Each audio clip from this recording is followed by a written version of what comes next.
दर्शकबिन आजको भिडियो नसा चेप्टिने बिमारीहरूको निम्ति हो र नसा चेप्टिने रोग एकदमै दर्दनाक हुन्छ, एकदमै पीडादायी, एकदमै दुःखदायी हुन्छ।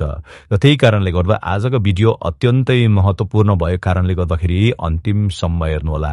र नसा चेप्टिने बिमारले धेरैजना बिथोलिरहेको छ अनि यो नसा चेप्टिनेको कारणले गर्दाखेरि धेरै लाखौं पैसा पनि खर्च भइरहेको छ अनि अपरेसन गर्नुपर्ने स्थिति पनि भइरहेको छ। र दर्शकबिन आज हामी तपाईहरुलाई यो जुन नसा चेप्टिने बिमार छ, जुन यो रोग छ, यो रोगलाई तपाईहरुले घरमै बसेर कस्तो प्रकारले यसलाई निर्मूल पार्न सकिन्छ त्यस विषयमा तपाईहरुलाई बताइरहेको छौं। यहाँ हेर्नुहोस्, भिडियोमा देखिरहनु भएको छ यो एउटा पारिजातको एउटा तपाईहरुले रुख देखिरहनु भएको छ। साथै तपाईहरुले देखिरहनु भएको छ निर्गुण्डी अथवा यसलाई सिमली पनि भन्ने गरिन्छ। यहाँ माथिल्लोपट्टि तपाईहरुले पारिजातको पातहरु देखिरहनु भएको छ भने मुनितिर तपाईहरुले निर्गुण्डी अथवा सिमलीको पात देखिरहनु भएको छ। र तपाईहरुलाई आज हामी यो दुईटा जुन जडीबुटी छ, यो जडीबुटीको प्रयोग गरेर तपाईहरुले आफ्नो नसा चेप्टिने रोगलाई कसरी निको पार्नुहुन्छ त्यस विषयमा बताइरहेको छौं। र विशेष गरेर यदि यस्तो बिमारले तपाईहरुलाई सताइरहेको छ, पीडा दिइरहेको छ भने तपाईहरुले पारिजातको 20 ग्राम तपाईहरुले पात लिनुहोस्। उसरी नै निर्गुण्डी अथवा सिमलीको तपाईहरुले बोक्रा अथवा त्यसको पात लिनुहोस् अनि 20 ग्राम यसको निकालेर तपाईहरुले यसलाई आधा लिटर पानीमा मजाले उमाल्नुहोस्।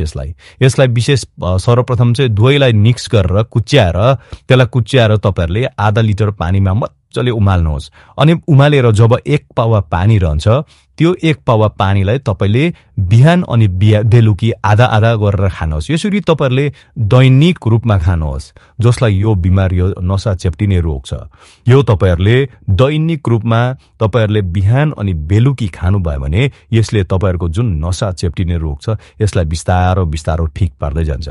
र यो जुन पारिजात देख्नुभएको छ, यो पारिजातले अनि यो जुन सिमली अथवा निर्गुण्डीले तपाईहरुको शरीरभित्रको क्याल्सियमको आपूर्ति अथवा कम्ती भएको साथै अन्य विभिन्न जुन समस्याहरु छ, जुन स्थितिहरुले, जुन समस्याहरुले तपाईहरुलाई नसा चेप्टिने रोग हुन्छ अनि नसा चेप्टिनको रोगले जुन दुखाइ, जुन पीडा हुन्छ त्यो पीडालाई एकदमै कम गर्ने अनि रोगलाई पनि निको पार्ने काम गर्दछ। यो तपाईहरुले निर्गुण्डी देखिरहनु भएको छ, सिमली, यसलाई हामी जडीबुटी अथवा आयुर्वेदमा यसलाई पेन किलर पनि भन्ने गर्दछौं। यसले शरीरको दुखाइलाई एकदमै कम गर्ने गर्दछ। यसले प्राकृतिक रूपमा कम गर्ने गर्दछ।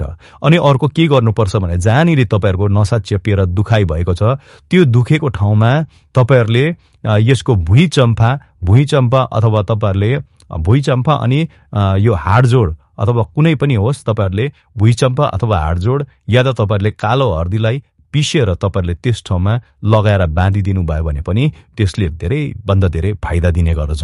र यसरी यो जुन नसा चेप्टिने रोग छ, यो प्राय धेरैजना मानिसहरू यो रोगले ग्रस्त भएको छन् र यो अहिले घरि यो रोग एकदमै ठूलो रोग हुँदै गइरहेको छ। र तपाईहरुले यो रोगलाई घरमै निर्मूल पार्न चाहनुहुन्छ भने यो जुन आज हामीले यो विधि बताइरहेको छौं, प्राकृतिक विधि, यसलाई प्रयोग गर्नुहोस्। यसले तपाईहरुलाई धेरैभन्दा धेरै राहत दिनेछ अनि तपाईको रोगलाई पनि निमिट्याउन पार्नेछ। भिडियोलाई शेयर गरिदिनु होला, हेर्दै गर्नुहोस् हाम्रो च्यानल। धन्यवाद।